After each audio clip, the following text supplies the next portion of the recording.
Hello there, and welcome to another edition of Nebraska Football Now. I'm your host, Andy Classen, joined by our Husker insider, Jake Bartecki. Jake, how are we feeling? Nebraska's ranked. They're 5-1. They got a one-score win. We got a lot to talk about today. Big road win. Glad you started with that. Down by 10 points in the fourth quarter. Once again, the Huskers showed a little grit. I like what I'm seeing. Yes, I'd like to be ahead in the fourth quarter, but the fact that they were able to come back, not lose their composure, and win a big game on the road, I think there's a lot to draw from. I think the number one thing I point to from that ball game is Nebraska won a one-score game, and they came from behind in doing it. That's been a big problem for this team for so many years, and to finally have been able to do that, I think it goes a long way, and I think it says a little bit about where Coach Rhule has taken this team and the confidence that they're playing with now to be able to bounce back, especially Dylan Raiola after some of those interceptions, to go have some of the throws he did. Emmett Johnson was outstanding. The defense made the stops they needed to.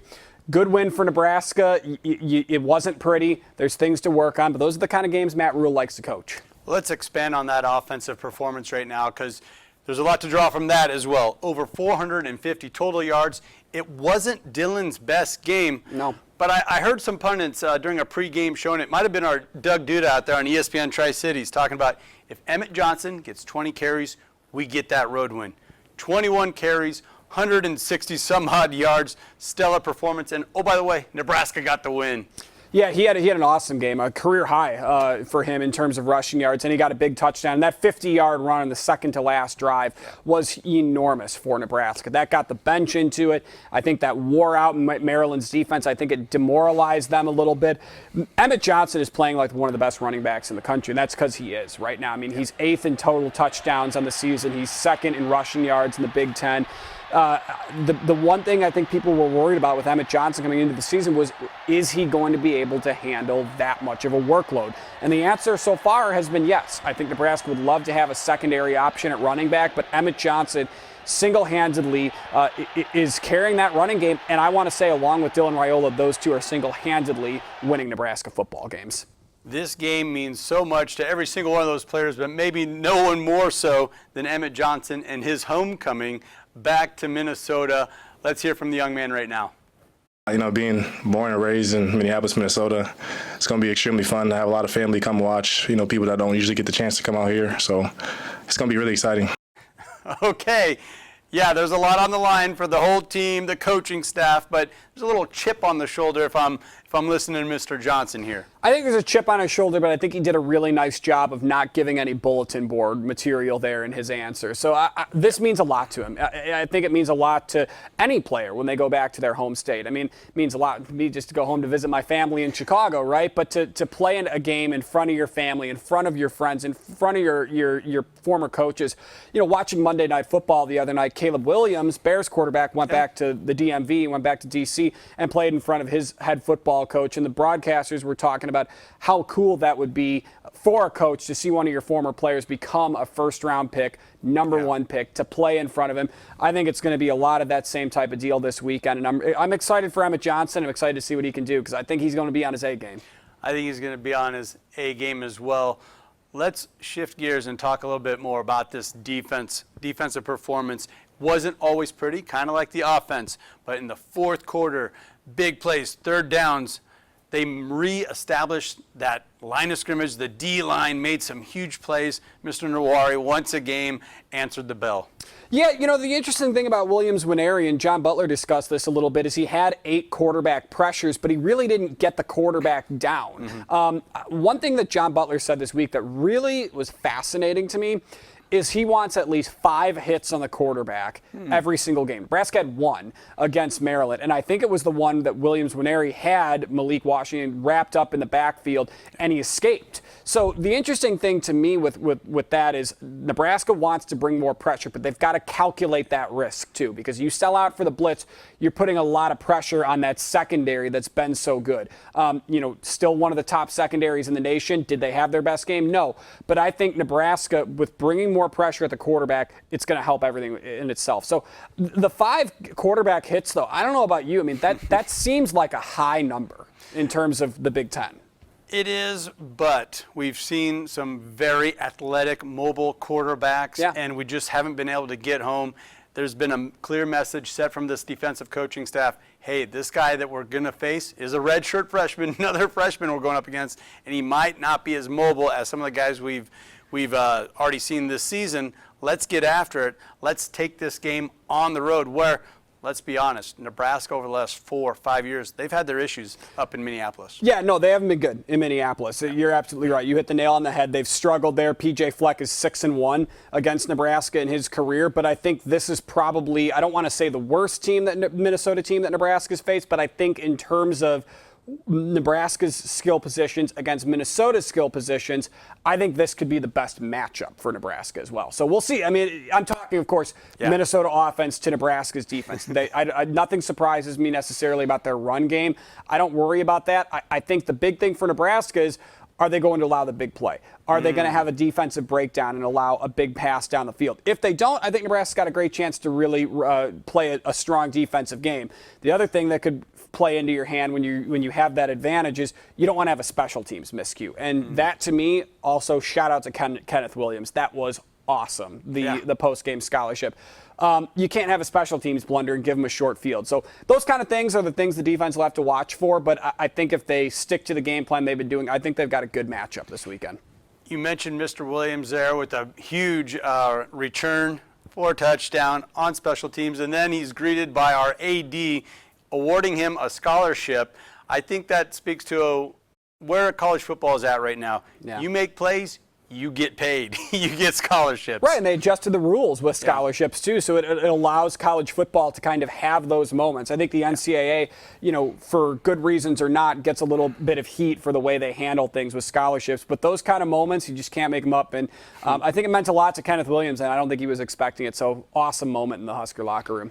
Talking about new age college football, there's a team out east that has lost 3 games in a row, and just like that, they fired one of their winningest head ball coaches over the last couple of decades. And of course, Coach Rhule has come up. Some people are saying he's a perfect fit. Others are saying he's not good enough. We want a higher caliber type of a coach at Penn State. Sure. Let's hear from the head ball coach, and then we'll kind of get into it. Sure. I love Penn State. Met my wife there. It's my alma mater. Fan since I was born. I think, probably had a Penn State shirt when I was born. I love Pat Kraft. And really sad to see Coach Franklin go. When you think about what he did for my alma mater,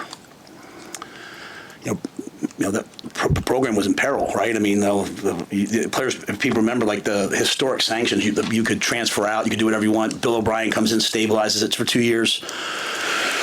James takes over a program in disarray. Maybe it's been a while here, but this is what happens when you win. I've dealt with it. We've won at Temple, and I dealt with it all the time. I've dealt with Baylor.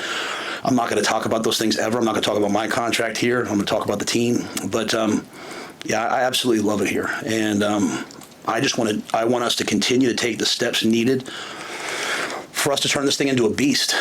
And players all across the country want to come here. We have the best facilities. We have elite fans. And, I'm just looking at the future. So, but again, I love that place. I love Pat. I love James Franklin. Sad that came to an end. I wish him the absolute best, but I'm really happy here and excited to get going this week on Minnesota. Okay, I think in total he said the word love. I love Nebraska. I love Penn State about 9 times there. And of course, it's his alma mater. He went to high school in State College. He was a linebacker for the Nittany Lions. I can understand where he's coming from, but he wasn't definitive, and I think that was by design. Well, you can love something and you can leave it too, is what I'll say, Andy. If you had to make me pick, and I want to get your take on this too, if you had to make me pick right now, will Matt Rhule be Nebraska's football coach in 2026? My answer is yes. Now, I'm going to take a roundabout way as to why I get to that point. So, Penn State could reach out to him, and I don't know if anybody could fault Matt Rhule to maybe hear out Penn State and hear an offer, right? Because I think he made it very clear in that clip we heard he loves Penn State. He's an alum from there. But The question is, will Penn State reach out to him, and do they want him for the role? I think Matt Rhule, would probably consider the role, but here's my thinking. Penn State fired James Franklin simply because I think, everything I've heard, he can't win the big game, and after losing a big game, he has trouble pulling them out of the run. Right. You know, you look at the Oregon game. You were a play away from winning that in overtime, but then you stumble against Northwestern and UCLA. Matt Rhule's 2-23 against top 25 teams. So what's the thinking behind hiring a coach that struggles with the reason for the coach that you fired getting fired? Yeah. You know what I mean? So that's the thinking. Now, what Matt Rhule could do with this, and I think this is maybe already in his mind, is he leverages this into getting more money from the collective, because I think there are pieces where Nebraska, if they had a bigger budget, would have been able to fill this season. Yeah. You know, the middle of the defensive line, the second string running back spot, some other parts of the offensive line, they might have had a definitive left tackle by now.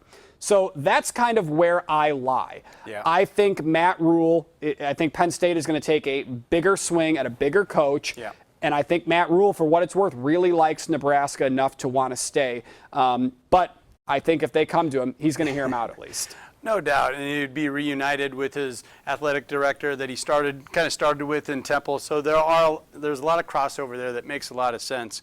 With all the things that need to line up, I don't see it happening. I also want to send this out to Penn State. We had a really good coach or two that couldn't win the big game. Nobody's won more games over the last 3 years in college football than James Franklin. Yeah. And the only reason you have big games is because you win all the other games. Sure. I would be so happy to just win all the other games, and that's really where Nebraska is right now. It's good to be good. We're not quite great, but we know that. We're very thankful for the victories we get, and we're building that position, and I hope we remember that. And I think Nebraska is at its best when we have that humble mentality, and we're not looking to fire a coach after 2 or 3 bad losses. Sure. Losses happen. This is a new age of football. I've come around to it, but I'm not one of these guys saying Nebraska's never going to win another national championship. I wouldn't be surprised if we win one in 2 or 3 years, Jake. That's how crazy I am. Oh, man. Yeah, so that's where I'm at with this thing. But I'm also grounded in the fact that if we lose 3 games, I don't want anybody to get fired or lose their job. I think it's pretty wild that even Dan Patrick, the Dan Patrick show, he was talking about, James can never win the big game. He should have been fired last year. He won 13 games last year. Yeah. He was 1 game away from playing for the national championship. Right. So the knee-jerk reaction stuff that you see at the top level of college football, yes, I want to get back to that top level, and I think we're trending to that direction. But I also want Nebraska to kind of keep its wits about it and be a little bit more patient. And when we're the underdog, I feel like we're at our best. The big thing to me, and I know we're going to hear from Dylan Raiola here in a bit, but the big thing to me is how does this impact the team? Yeah. And how does this distract the team? Because there are a lot of players in college football that are still young and don't totally understand. You can't read everything you see online. Yeah. You know, you can't look into this. I think this could be, to me, it's worrisome for the rest of the season for the team. And it's just bad timing, too, because Nebraska's 5-1. You know, they just got ranked, right, for the first time this season. And I don't think you're hearing that much. And, again, they weren't ranked crazy high. They were 25th. But I still think I've heard more. I think I know I've heard more about Matt Rhule getting thrown around for the Penn State job than I've heard about Nebraska getting ranked. So it's just tough timing because you're 5-1 too. I think there is a mental toughness built into this team, and I think Matt Rhule has proved that he's a builder, and this is year 3, and I don't think he wants to get away with it. And someone that might be echoing what I'm saying and what I'm thinking, the quarterback of the Huskers, Dylan Raiola. Let's hear from the young man. It doesn't faze him at all. It's just people stirring stuff up and making things, bigger than it is. And I couldn't tell you he's as locked in as ever on this football game to get this win. So I just had to make sure that everybody knew that that's our head ball coach, and he ain't going nowhere. He's staying right here. He loves it. It doesn't really matter what he says. His wife loves it here. She got her business going and all that stuff. So even if he wanted to, he couldn't. So he ain't going nowhere. Okay, I love that. It's Mrs. Rhule who makes some of these big decisions, and she's on board. She's all big red. according to Dylan, she is, right? I mean, we don't get to talk to the coach's wife, Right. obviously, during media availability. But yes, I mean, everything I've heard, I think the Rhules love Lincoln, right? I mean, she's a business owner in Lincoln that Dylan mentioned, a fairly successful one too. You know, Matt even said, I mean, he's focused more on where his daughter is going to play club volleyball. So obviously they're invested in living in Nebraska right now. I know Nebraska fans would probably love to keep it that way too. Yeah, and it makes a lot of sense, and I get it. You can pick up a business and you can move it, but Rhule's done that a number of times over the last few years, and I think he is a guy that wants to settle down and do what's best for his family, for his kids. Yeah. And you talked about the volleyball. Is there a better place for volleyball than Nebraska? Probably not. Probably not. No, there's not. You're absolutely right. Yeah, no, I think you're right. I think that they like Lincoln a lot, and we'll just have to see what happens. It's college football in 2025, unfortunately, and it would stick with Rhule's kind of trajectory a little bit too, right? I mean, he's really kind of a 4-year guy at a lot of places. So, Yep. Oh, well, talking college football, we got to talk about the college football game coming up here. On a short week. On a short week. Friday night on Fox, the Minnesota Gophers, make no bones about it, they have had the Huskers number over the past number of seasons, and this one is a lot like a few other ones where on paper Nebraska's got the edge. Yeah. How are you measuring this one up? Minnesota's average at just about everything. If you look at kind of where they rank through the Big Ten, I mean, through 2 games, they allowed over 500 rushing yards. Mm-hmm. So, you know, talk about Emmett Johnson. I'm going to sneak into my keys a little bit here. He's going to have to be fed early and often for Nebraska. I think that is where they could separate the game. Started out the year looking really dangerous, but they really didn't play anybody. So I think this Minnesota team is, you know, unfortunately, every team that I think Nebraska's played for Minnesota has been kind of average. Kind of look at this one similar to the way I looked at the Maryland game in the respect that it's going to tell us a lot. If Nebraska can win this game, it's another big problem checked off the list. Right. It's beating Minnesota. It's beating Minnesota on the road. That's kind of where I look at it, because I looked at the Maryland game last week. It's a team that Nebraska should beat, a game they should win.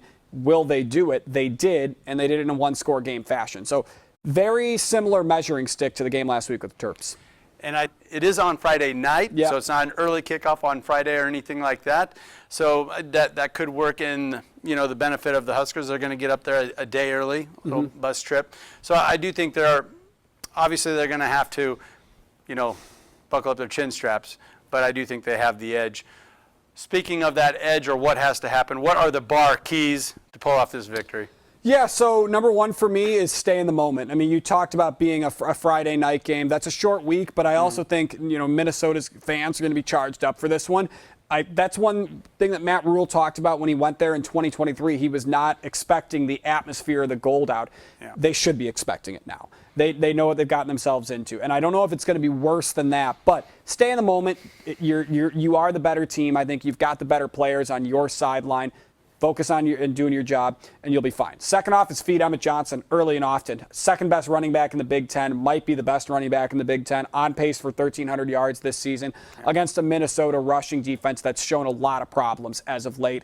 Number 3 for me, don't be afraid of the deep ball. If there's a strength of Minnesota's defense, it probably would be their secondary. But let's test them a little. Loving what I'm seeing from Isaiah Hunter on the catch and runs. Right. But I tell you what, this is going to be a game where I think Nebraska can test a few things. And why not on the road?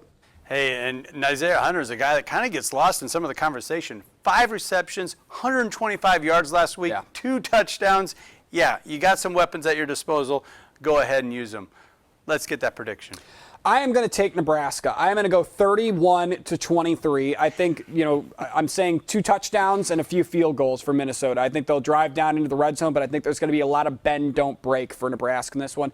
For Nebraska's offense, I think Dylan Raiola throws for at least 3 touchdowns. I think Emmett Johnson will probably run a couple as well, but want to see him do well in the red zone this week, too. That was another bit of a problem against Maryland. Obviously, it was not a problem at the end of the game when they got Dane Key for the touchdown, but 31-23, I know I'm right around the spread. You sure are. Right there about 8.5, 9. Yeah. It's moving like all Nebraska lines do, and Nebraska's kind of back and forth as far as against the spread, covering that point spread. They're going to cover, though. I like 28-17. We're going to see another fourth quarter drive, but rather than to come back and secure a victory, it's to give us a little breathing room. So there's put going to be a the game little away. put the game away. There's going to be a little less on the line, but it's going to be a beautiful thing. Beautiful drive to close out the game up in Minneapolis. Yeah, it should be a beautiful night too. I mean, it's right. We're talking about a high of about 70 to 75 for October in Minneapolis. I think we'll take it. Any thoughts that you want to end up the show with? I don't know, man. I'm going as a fan, so Yeah. I think that'll be fun. You know, I usually try to reserve one game a year, home or away, where I kind of just go as a fan and enjoy Nebraska football. So I'm looking forward to that. The Big Red's not going to let our Jake Bartecki down. They're going to treat you right up there. They did last year when I went to a game as a fan. Excellent. Love to hear that. Well, my name's Andy Classen. This is Jake Bartecki, our Husker Insider. Thank you for joining us on another edition of Nebraska Football Now.